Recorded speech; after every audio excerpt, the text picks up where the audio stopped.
Breaking news that's sending shockwaves through global security circles right now. Iran has just deployed what they're calling an unstoppable weapon, a hypersonic missile that reportedly evaded more than 10 interceptors before striking its target. Footage of this strike has gone viral, showing a missile moving at lightning speed through the night sky, followed by a massive explosion. This isn't speculation anymore. This isn't theory. This is real combat footage from just days ago, and it's changing everything we thought we knew about modern warfare. I'm going to break down exactly what's happening with Iran's hypersonic missile program, what makes these weapons so different, why defense experts are genuinely concerned, and most importantly, what this means for global stability and your financial future. We're looking at the Fattah-1 and Fattah-2 missiles, systems that Iran claims can travel at 15 times the speed of sound. That's 18,500 kilometers per hour. But here's what makes this really alarming. These missiles don't just fly fast, they maneuver unpredictably mid-flight, making them incredibly difficult to track and intercept. Stay with me, because by the end of this video, you'll understand why this technology could escalate the current conflict and potentially crash financial markets worldwide. Let's start with what actually happened. On March 1st, 2026, Iran launched what they claim was their first combat use of the Fattah-2 hypersonic missile. According to Iranian military sources, this was part of retaliatory strikes. The target? Reports suggest hits on strategic locations, with some claiming strikes on Israel's oil port in Haifa. The viral video everyone's talking about shows something defense analysts find deeply troubling: multiple interceptor missiles trying and failing to hit their target. Then, the hypersonic missile reaches its destination. The explosion is massive. Now, before we go further, we need to understand what makes a missile hypersonic. The term hypersonic refers to speeds above Mach 5. That's 5 times the speed of sound. But speed alone isn't what makes these weapons revolutionary. Traditional ballistic missiles also travel at hypersonic speeds. What makes Iran's Fattah missiles different is their ability to maneuver. Think about it this way. A regular ballistic missile follows a predictable arc. Like throwing a ball. You can calculate where it's going, you can position your defenses. But hypersonic glide vehicles, they can change direction. They can adjust their trajectory mid-flight. This makes them exponentially harder to defend against. The Fattah-1 was unveiled in June 2023. Iran called it their first domestically produced hypersonic ballistic missile. It features what's called a maneuverable re-entry vehicle. Speeds reportedly reach Mach 13 to Mach 15. Then came the Fattah-2 in November 2023. This version uses a hypersonic glide vehicle, even more advanced. It can maneuver both inside and outside the atmosphere, making interception incredibly challenging. But here's where the debate gets interesting. Western experts are skeptical. Very skeptical. Some analysts argue that the Fattah doesn't qualify as a true hypersonic weapon. Instead, they classify it as a medium-range ballistic missile with a maneuverable re-entry vehicle. The key difference? True hypersonic weapons maintain maneuverability throughout their flight. The Fattah can only maneuver during the terminal phase, the final moments before impact. One analyst stated bluntly, Fattah-1 hasn't proven itself to be operational or even work. Another noted, the missiles have not been proven and they are not likely ready for combat. So who's right? The truth probably lies somewhere in between. Let's talk about the technical challenge of interception. Modern air defense systems like Israel's Iron Dome or America's Patriot batteries are designed for specific threats. They track incoming missiles, calculate trajectories, and launch interceptors. This works well against traditional rockets and missiles with predictable paths. But hypersonic weapons compress decision-making time dramatically. A missile traveling at Mach 15 gives defenders mere seconds to detect, track, and respond.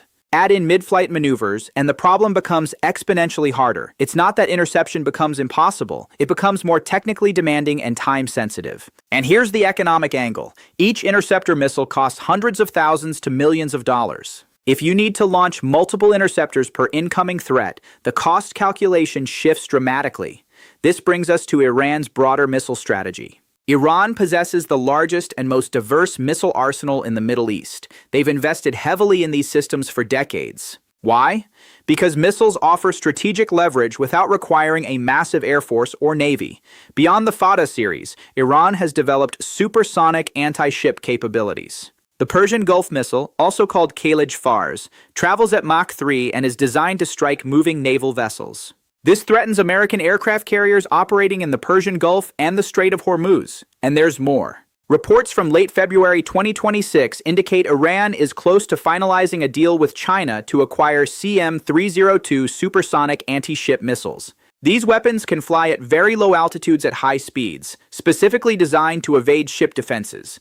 Chinese marketing materials claim they're capable of sinking aircraft carriers. Let me pause here and explain why this matters so much. The Strait of Hormuz is one of the world's most critical maritime choke points. Roughly 20% of global oil supply passes through this narrow waterway. If Iran can credibly threaten naval assets and commercial shipping, they gain enormous leverage. Now let's address the big question everyone's asking. Can these missiles reach America? The short answer is no, not yet. As of early 2026, Iran does not have the capability to strike the continental United States directly from Iranian soil. The Fattah missiles have a claimed maximum range of just 1,400 kilometers. That covers the Middle East region, Israel, parts of Eastern Europe, but not America. However, the concern isn't about direct strikes on America. It's about regional instability and global economic impact. We'll dive into those details in the next segment. Here's the scenario that keeps financial analysts up at night. Iran's hypersonic capabilities could extend the current conflict significantly.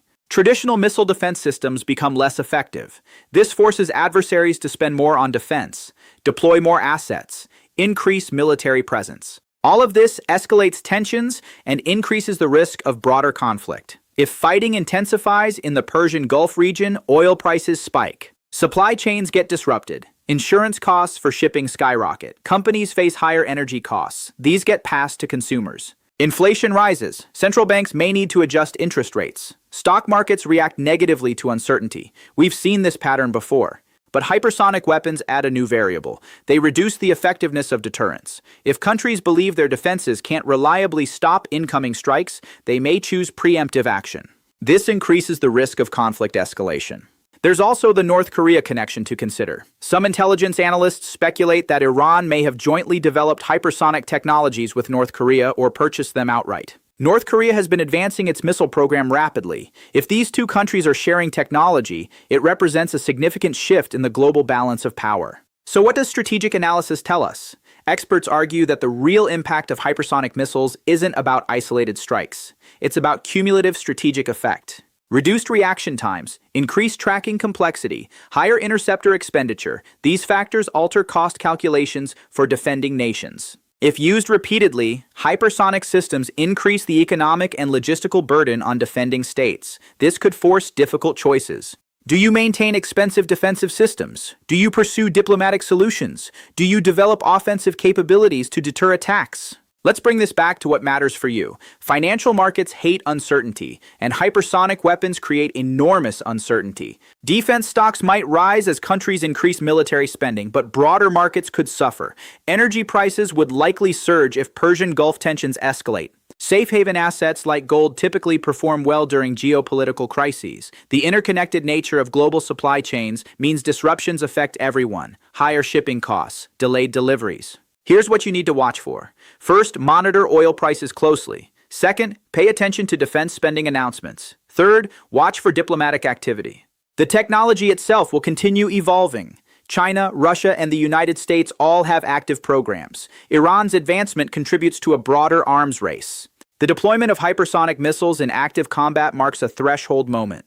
We've moved from development to actual battlefield use. This accelerates the timeline for other countries. Some researchers are working on directed energy weapons, high-powered lasers that could potentially intercept hypersonic threats. Others focus on improved detection systems using satellites and artificial intelligence, but these solutions are years away from operational deployment.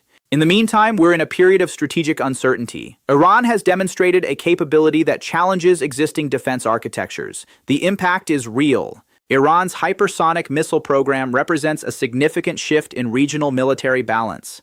The Fattah-1 and Fattah-2 missiles pose real challenges. This isn't fear-mongering. This is strategic reality. So here's what you should take away from this. Iran's program marks a new phase in modern warfare. The economic implications extend far beyond the Middle East. Global oil markets, shipping costs, and financial stability all face increased risk. The situation remains fluid. Stay informed, follow credible defense sources. Consider how this might impact your investments and financial planning.